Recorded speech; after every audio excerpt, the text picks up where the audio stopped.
Por supuesto, a un cambio radical que, bueno, después analizaremos en su tiempo, momento y forma. Estudió como su alma mater principal el IPN y después la Universidad de Yale. Tiene, pues es economista, lo emplea ahora la Universidad de Yale, como dije.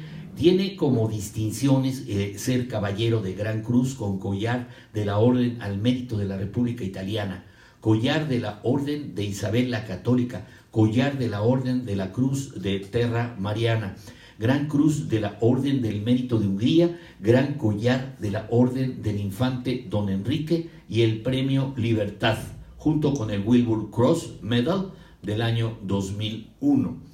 Ponce de León es un economista y político mexicano. Les hago una síntesis de su biografía, ya les hice esta entrega resumida en la entrada. Fungió como presidente de México del 1 de diciembre del 94 al 30 de noviembre del 2000. Actualmente, como les dije, se desempeña como director del Centro para el Estudio de la Globalización de la Universidad de Yale y participa en algunos programas. Tuvimos la oportunidad de verlos, mi esposa Susi y yo, por ahí en Guadalajara, hará cosa de unos 4 años.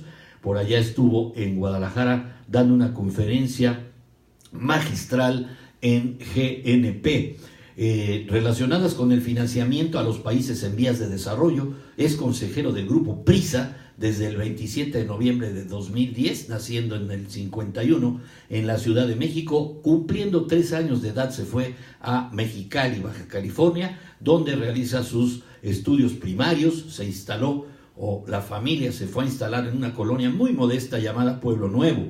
Estudió en la primaria Leona Vicario y en la secundaria 18 de marzo de 1938. Durante su niñez, los hijos del matrimonio Cedillo Ponce de León, todos tuvieron que trabajar para ayudar a la familia. Posteriormente regresó a la capital del país para cursar el bachillerato y la licenciatura en economía. El bachillerato, a manera de bachillerato, ustedes saben que también se acredita ese nivel con la vocacional. Y la licenciatura la hizo en economía en la Escuela Superior de Economía ESEC o ESEP del IPN en 1968. Como miembro de la moderada agrupación Emiliano Zapata, como les decía, fue activista estudiantil en ese año contra el presidente Gustavo Díaz Ordaz. Eso le dio un pulso muy importante de cómo era la vida política y cuál era la posición de un presidente. Si este hombre fue más beligerante y fue más negociador, es precisamente porque en sus inicios, yo pienso, que este hombre se dio cuenta que la represión no llevaba más que a violencia y más violencia. Yo creo que él quiso hacer una negociación más inteligente y no dejó tan mal al país como lo había recibido. Ya lo veremos. 3 años más tarde ingresa al PRI, la principal formación política de su país, de la que provenían todos los presidentes mexicanos desde su fundación, por allá en 1929, con el partido que fue el abuelito del PRI, porque ya había pasado por PNR, por PRM y por después PRI. Ahora ahí está ya involucrado Ernesto Cedillo Ponce de León. Posteriormente se fue a New Haven, donde todavía trabaja en Estados Unidos gracias a una beca concedida por el gobierno mexicano y con los ahorros de su empleo. Él era auditor auxiliar en Bajército y se doctoró en Ciencias Económicas en 1981. Durante los años posteriores, fíjense, también vivió muy de cerca la crisis de la deuda mexicana del 82, la que dejó López Portillo.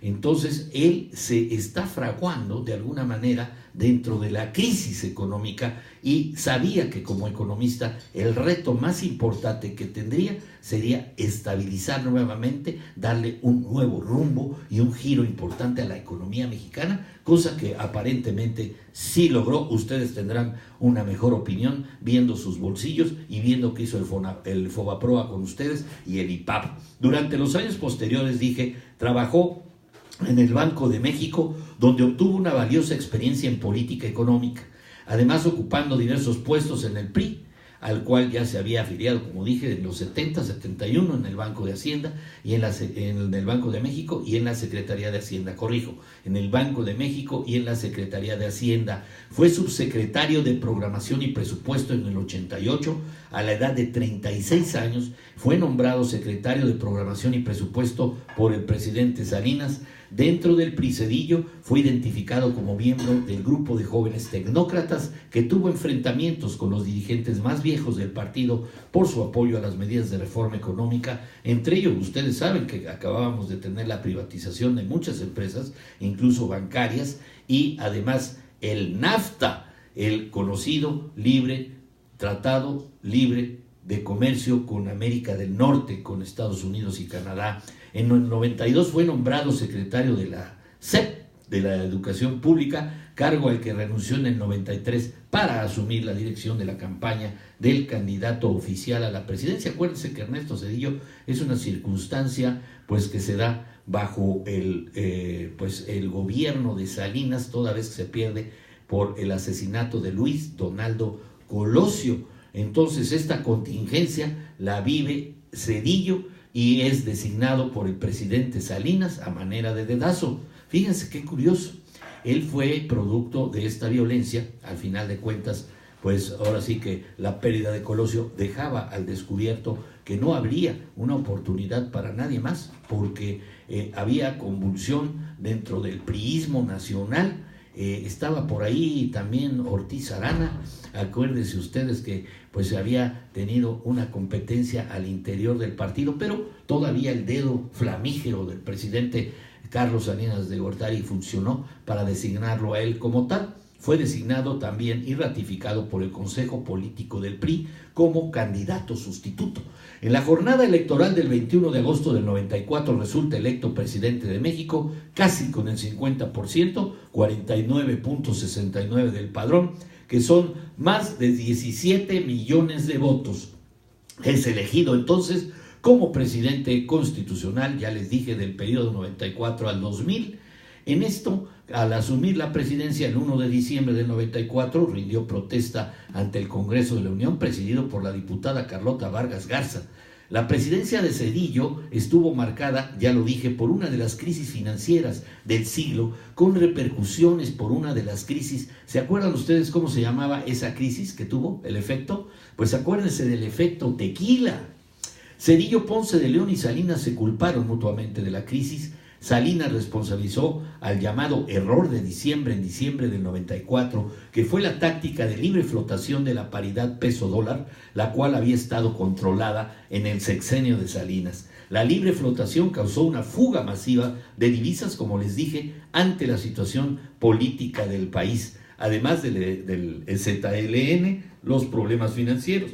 El dólar, ya les dije que creció más de 114%, de 3.40 a 8.70 entre diciembre del 94 y marzo del 95, apenas 4 meses, el punto más álgido de la crisis, 8.70 en marzo del 95, inmediatamente causando quiebras de miles de compañías, desempleo y que muchos deudores se vieran impedidos de pagar sus deudas. Como les decía, el gobierno de Zedillo dio el Fobaproa para apoyar a la banca nacional, para hacer esta deuda que tenía una carga tan fuerte, hacerla pública, y ni modo, los mexicanos tuvimos que entrar a pagar la deuda. Zedillo resolvió el problema por medio de 2 préstamos hechos por los Estados Unidos.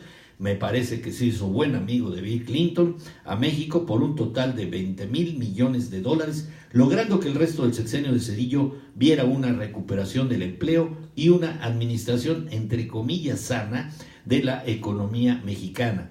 Al parecer, por los cambios en el sistema económico que permitieron estabilidad económica relativa en el siguiente sexenio de Vicente Fox. En el terreno político inició y dio los primeros pasos a la democracia, ejemplificando. Por otra parte, la oposición logró ganar por primera vez las gubernaturas de varios estados y convertirse en mayoría en el Congreso. Favoreció unas elecciones competidas en el 2000 que permitieron por primera vez en 70 años el arribo a la presidencia de un partido que no fuera el PRI. En su sexenio, la administración pública mexicana sufrió cambios importantes. El programa de modernización de la administración pública fue el primer gran intento por reformar la administración pública. Después de la presidencia y retirándose a la vida privada, Zedillo, como dije, tomó posesión en el Consejo Ejecutivo de algunas empresas estadounidenses, y entre las que destacan Procter & Gamble, Alcoa y Union Pacific. Esta última es concesionaria de Ferrocarriles Nacionales de México, privatizados durante su mandato. Adicionalmente se desempeña, ya dije, como director del Centro para el Estudio de la Globalización de la Universidad de Yale y participa en algunos programas de las Naciones Unidas relacionados con el financiamiento a estos países en vías de desarrollo y consejero de la Fundación Bill and Melinda Gates, del multimillonario Bill Gates. Recibe el doctorado honoris causa de la Universidad de Harvard en 2003. En el 2010 fue nombrado como uno de los nuevos consejeros del Grupo PRISA. Es miembro del Club de Madrid.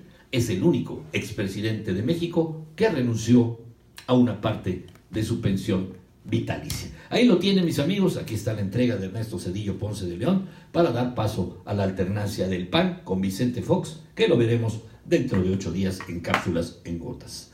Espero que haya sido de su gusto y de su agrado esta entrega y sobre todo la información para que tengan más criterio de evaluación antes de las elecciones del 1 de julio. Muchas gracias por verme.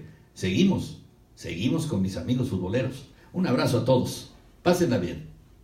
Hasta mañana en Personas y Bienes. Chao.